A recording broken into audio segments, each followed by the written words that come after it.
It's draft week, Bengals fans, and let's take a look at the top options for the Bengals first round pick, including my big board. Yes, I put together a big board. Here's who I would target if the Bengals, well, gave me the keys to the car on Thursday night.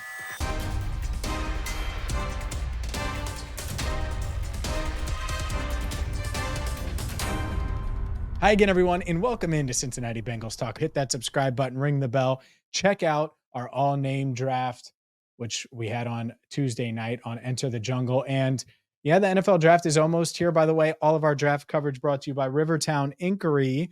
Or right now, you can get this Logan Wilson shirt. Boom. The only place to get it, rivertowninquiry.com. And obviously, Logan Wilson was a huge get in the third round of the 2020 draft, as was Joe Burrow. Tuesday was the 4-year anniversary of the Bengals taking Joe Burrow in the 2020 NFL draft with the first overall pick. What will they do in round one this year? Well, I put together a big board of what I would do because last week we put together the Bengals big board, and that was it was a long video, but it was a video that we did to try to show you what the Bengals have been doing, putting together and stacking guys on their board ahead of the 2024 NFL draft. So check that out if you're interested. My board looks similar. There's a lot of the same players, but I think a lot of you will be surprised at a few of these picks. And I'm going to give you just my top 10 because at pick 18, you go with 10 guys. The Bengals are probably going to take one of these guys. And it starts with Brock Bowers. Brock Bowers, to me, would be a no-brainer pick. He's got the yak ability. He's got the athleticism. He's going to be able to threaten all three levels of the defense, giving Joe Burrow another weapon.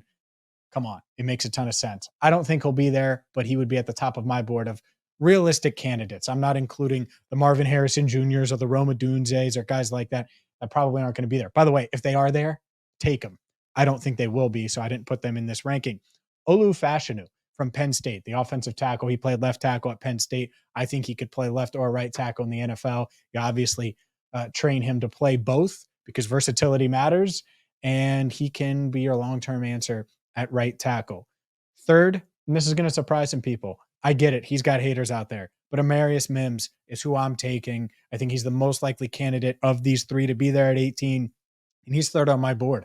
I love him. 6'4" or 6'7", 340, and carries that weight well. Doesn't have a ton of experience. That's fine. He will get it this year because the Bengals, let's just say it's highly unlikely that the Bengals stay completely healthy in the offensive line room this year.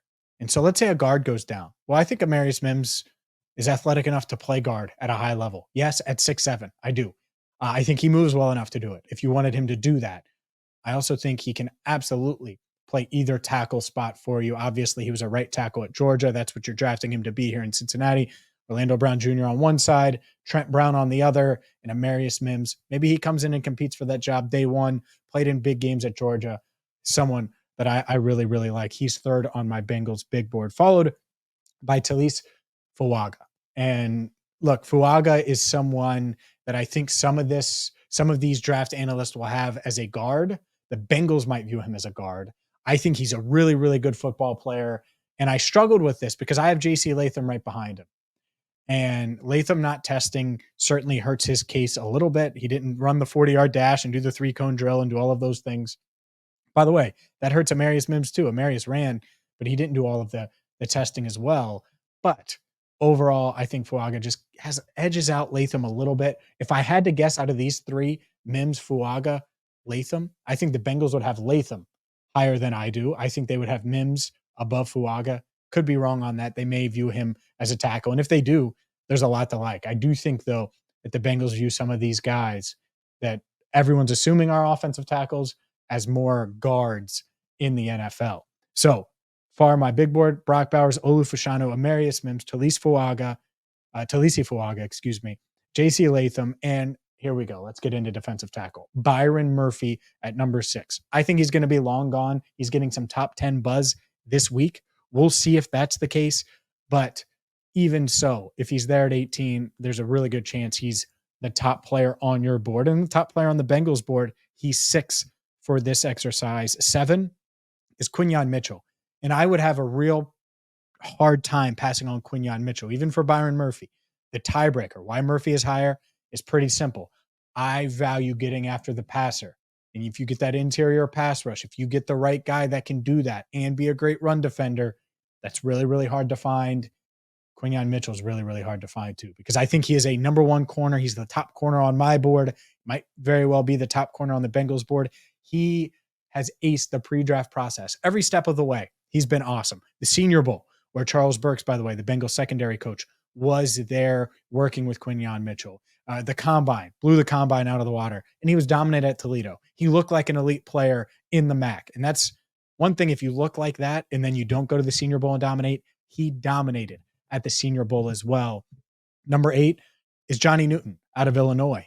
The Bengals hosted him for a visit. I could totally see the Bengals being in on Johnny Newton at pick 18 if things fall a certain way. Maybe they don't have Fuaga's off the board. Maybe Amarius Mims goes off the board, and some of these top offensive tackles, J.C. Latham, who's projected to go off the board.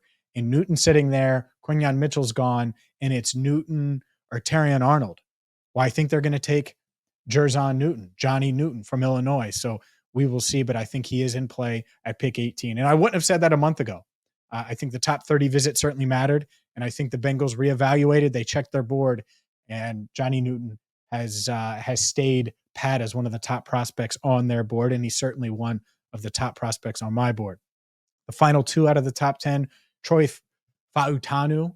And Troy Fautanu is someone I think the Bengals will view as a guard. Now, really good guard, but if they view him as a guard, I don't think they're taking him at 18. They may think he can play tackle as well. That's why I have him lower here than some of these other tackles. I think Amarius Mims. I think J.C. Latham. I obviously have Talisi Fuaga ahead of him as well, and Olu Fashanu. So he is at the tail end here of the top 10. And then I think the 10th guy is Terion Arnold, who I think they'd be really comfortable with. I do. There are going to be NFL teams that have Arnold ahead of Mitchell. I do not. But I think it's interesting because cornerback's certainly in play for the Bengals in certain situations. Notice there aren't any receivers in this top 10.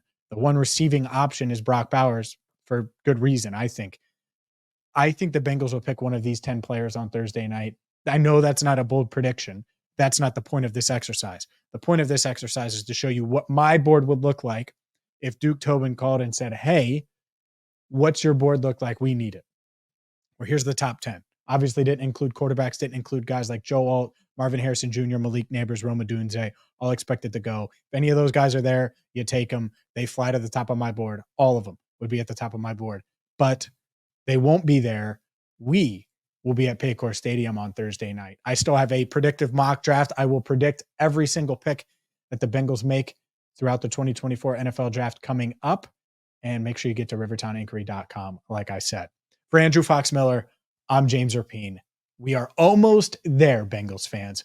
And as always, thank you so much for watching Cincinnati Bengals Talk.